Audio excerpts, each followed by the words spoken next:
ओम गणेशाय नमः। ओम नमः शिवाय। मैं निखिल ज्योतिष आचार्य आप सभी का मेरे चैनल पर पुनः स्वागत करता हूं। आशा करता हूं कि आप सभी स्वस्थ होंगे। महादेव की कृपा आप सभी पर सदैव बनी रहे। ये वीडियो मिथुन यानी कि जमिनाई के लिए बहुत विशेष है, क्योंकि वीडियो है 18 से 24 अगस्त 2025 के साप्ताहिक राशिफल के बारे में। कैसा रहेगा आने वाला सप्ताह मिथुन के लिए, जमिनाई के लिए। जो मेरा साप्ताहिक राशिफल होता है वो प्रमुखतः चंद्रमा और उनके गोचर पे आधारित होता है।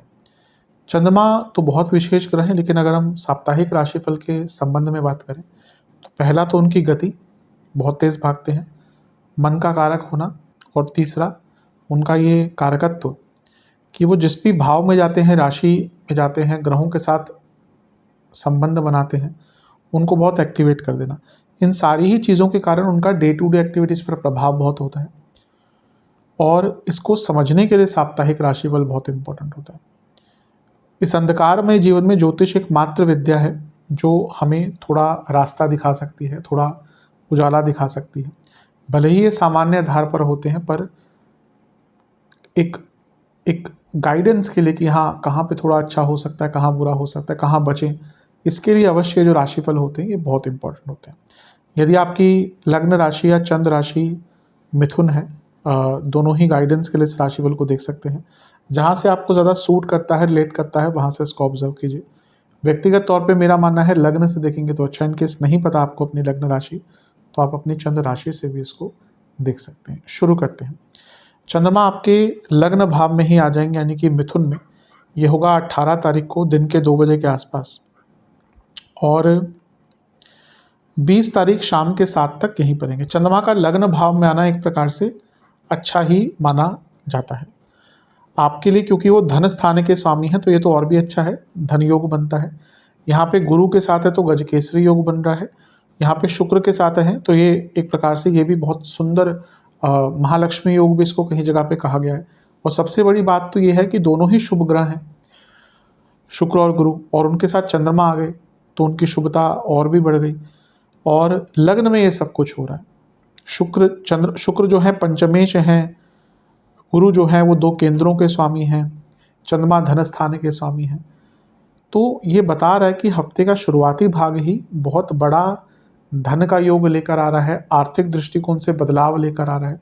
शुक्र 12वें घर के स्वामी है तो विदेश से भी पैसा आ सकता है, और क्योंकि सारे ये ग्रह मिलकर सप्तम को देख रहे हैं, और जैसा मैं हर बार कहता हूँ चंद्रमा एक्टिवेट करते हैं, तो भले ही 2-2.5 दिन का टाइम है, लेकिन विवाह के योग भी बहुत अच्छे, यानी कि इस टाइम में विवाह संबंधित जो बातें हैं वो भी आगे बढ़ सकती हैं, नाम ख्याति बढ़ सकती है, बिजनेस में लाभ हो सकता है। तो हफ्ते का शुरुआती भाग ही आपके लिए बहुत अच्छा है, बहुत लाभ प्राप्त होंगे, सकारात्मक शुरुआत हफ्ते की होने वाली है। नवांश कुंडली बता रही है कि कई कार्यों को लेकर सपोर्ट मिलेगा, कई कार्य जो अटक रहे थे आपके वो पूर्ण होंगे। दशांश कुंडली कार्य क्षेत्र में नाम बनेगा, प्रमोशन के योग बहुत अच्छे हैं। बिजनेस में भी पैसा बढ़ेगा, इवन क्रिएटिविटी रहेगी, कुछ नया करने का अवसर मिलेगा। लव लाइफ में मैं कहूँगा कम बोलिएगा, और अपने पार्टनर को और अपने नेचर को समझने की कोशिश कीजिए। अभी क्या है, ना आप अपने आप को समझ पा रहे हैं, ना आप अपने पार्टनर को समझ पा रहे हैं। वैवाहिक जीवन अच्छा है, चीज़ों को ठीक करने का मौका, कोई अच्छी न्यूज़ आ सकती है। स्टूडेंट्स, आपको अतीत से निकलना पड़ेगा, तभी आगे बढ़ पाएंगे। अभी लगता है कि अतीत में फंसे हुए हैं, इसलिए आगे नहीं बढ़ पा रहे। सेहत के दृष्टिकोण से नसों की प्रॉब्लम, रक्त विकार, हार्मोनल प्रॉब्लम्स, पैरों के रोग। सर्वाष्टक में आपका लाभ स्थान बली है, मैंने कहा है कि धन के रूप में तो बहुत ही अच्छा टाइम दिख रहा है। 20 तारीख को रात को या कहिए शाम को 7 बजे चंद्रमा आ जाएंगे आपके धन स्थान में, और 23 तारीख सुबह के 1 तक यहीं पर रहेंगे। अब अगले ही दिन शुक्र का गोचर भी हो जाएगा, क्योंकि वो चंद्रमा के साथ ही बैठेंगे, इसलिए शुक्र को भी मैं अंकित कर देता हूँ, क्योंकि बहुत टाइम तक ये साथ में रहेंगे। शुक्र चंद्रमा 20 तारीख की शाम को आएंगे तो 21 तारीख को शुक्र यहाँ पे आ जाएंगे, तो प्रभाव तो शुक्र का रहेगा ही। यहाँ पे कहीं और होते तो मैं ज़्यादा अंकित नहीं करता हूँ, लेकिन साथ में है या प्रभाव है तो दिखाना ही पड़ता है। यहाँ पे दूसरे घर में पुनः चंद्रमा आ गए और अपनी ही राशि में आ गए। पुनः शुक्र के साथ बैठ गए जो लक्ष्मी स्थान के स्वामी है, बुध के साथ बैठ गए जो लग्नेश हैं, तो चौथे घर के स्वामी है बुध, अपने से 11वें में बैठे हैं और चंद्रमा के साथ बैठे हैं। प्रॉपर्टी से लाभ, प्रॉपर्टी का लाभ, घर में लाभ, लक्ष्मी स्थान के स्वामी, धन स्थान के स्वामी यानी कि चंद्रमा और शुक्र साथ में है। पैसे कमाने के आइडियाज़, पैसे कमाने के रास्ते, और आर्थिक दृष्टिकोण से तो बहुत अच्छा है। कार्य क्षेत्र में भी आगे बढ़ पाएंगे, कार्य क्षेत्र में भी धन मिल पाएगा। सप्तम से अष्टम में 3 शुभ ग्रह, बिजनेस में भी प्रॉब्लम्स दूर होंगी, आगे बढ़ने का मौका मिलेगा और घर में बहुत पैसा आएगा। बहुत अच्छा टाइम है। बस जब भी वाणी के स्थान में इतने सारे ग्रह होते हैं तो वाणी पर अंकुश लगाना चाहिए, यानी कि कम बोलना चाहिए। अदरवाइज देखा जाए आपके लिए हफ्ते का मध्य भाग भी जो है वो बहुत अच्छा, बहुत सुखद अनुभव लेकर आएगा। धन की प्राप्ति तो होगी ही, कोई सकारात्मक न्यूज़, कोई सकारात्मक सोच, इवन अपने परिवार वालों के लिए कुछ स्पेशल करना, ये सारी चीज़ें भी यहाँ पे अंकित होती हैं। नवांश कुंडली बताती है कि बहुत अच्छा माहौल रहेगा, बहुत अच्छा टाइम रहेगा। दशांश कुंडली, कार्य क्षेत्र में कोई अच्छी न्यूज़ आ सकती है। बिजनेस में मैं कहूँगा थोड़ा एक्सेप्टेंस ले आइए। अभी लग रहा है कि थोड़ा सा सोच आपकी नॉर्मल से ज़्यादा जा रही है। जहाँ तक लव लाइफ की बात है, एक ही दिक्कत है कि आप अपने रिलेशनशिप पर काम नहीं कर पा रहे या नहीं कर रहे। वैवाहिक जीवन, कम्युनिकेशन की प्रॉब्लम आएगी। स्टूडेंट्स बहुत ज़्यादा सोचेंगे, ओवर थिंकिंग यहाँ पे अच्छे खासे टाइम को ख़राब कर देगी। सेहत के दृष्टिकोण से बाहर का खाना अवॉइड कीजिएगा। हार्मोनल इश्यूज, दांतों के रोग और स्किन डिसऑर्डर्स हो सकते हैं। सर्वाष्टक में आपका लाभ स्थान अत्यंत बली है, ये बता रहा है कि धन की प्राप्ति के लिए तो ये टाइम भी आपका बहुत अच्छा है। अचानक से बड़ा धन आ सकता है। 23 तारीख सुबह के करीबन 1 बजे चंद्रमा आ जाएंगे आपके तीसरे घर में, यानी कि सिंह में, और सप्ताह के अंत तक यहीं पर रहेंगे। चंद्रमा का तीसरे घर में आना अच्छा होता है। अब यहाँ पे ग्रहण दोष लग रहा है। पहला तो चंद्र केतु ग्रहण दोष, अच्छा सूर्य चंद्र अमावस्या दोष, सूर्य केतु ग्रहण दोष।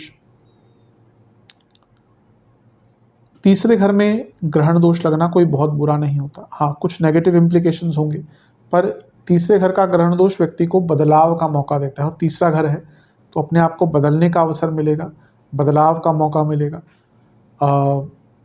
थोड़ा सा रिस्क टेकिंग कैपेबिलिटी बढ़ेगी।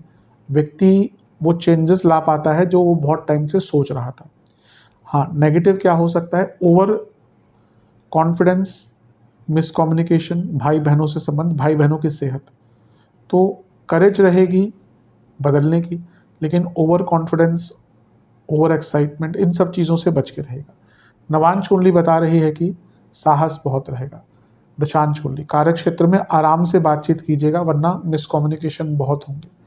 बिजनेस में कुछ अलग नहीं करना, जैसा चल रहा है चलने दे। लव लाइफ, साथ में टाइम बिताइए जैसा भी मैंने कहा था, और डिस्कस कीजिए प्रॉब्लम्स क्या हैं, फ्यूचर कैसा है। वैवाहिक जीवन, एक दूसरे को समझिए।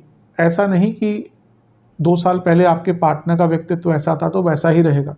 हम सब बदलते हैं, हम भी बदल रहे हैं, आप भी बदल रहे होंगे, आपके पार्टनर भी बदल रहे हैं। कभी कभी क्या होता है, फॉर ग्रांटेड लेने के कारण हम अपने पार्टनर के बारे में सोचना ही बंद कर देते हैं या उनको समझना ही बंद कर देते हैं। वैसा ही लग रहा है। स्टूडेंट्स के लिए बहुत भाग्यशाली है, बहुत भाग्यशाली। हफ्ते का अंतिम भाग भाग्य का भरपूर साथ मिलेगा। कुछ कार्य अटक रहे थे पूर्ण होंगे, कोई एग्जाम है तो बहुत ही अच्छा है। सेहत के दृष्टिकोण से गले के रोग, हड्डियों की प्रॉब्लम, स्किन डिसऑर्डर्स बने रहेंगे, और एंग्जाइटी। सर्वाष्टक आपका लग्न बली है, अच्छा टाइम है, कुछ बदलाव का अच्छा टाइम, बस ओवर एक्साइटमेंट पर कंट्रोल कर लीजिएगा। नवांश उपाय के स्वरूप में आपको गणेश जी को लड्डुओं का भोग लगाना है, और ओम एक दंताय नमः मंत्र का 21 बार जाप करना है। आशा करता हूँ वीडियो काम आएगा। चैनल पर नहीं है सब्सक्राइब कीजिए, वीडियो को लाइक कीजिए। मिलता हूँ आप सभी से अगली वीडियो में, तब तक के लिए ओम नमः शिवाय।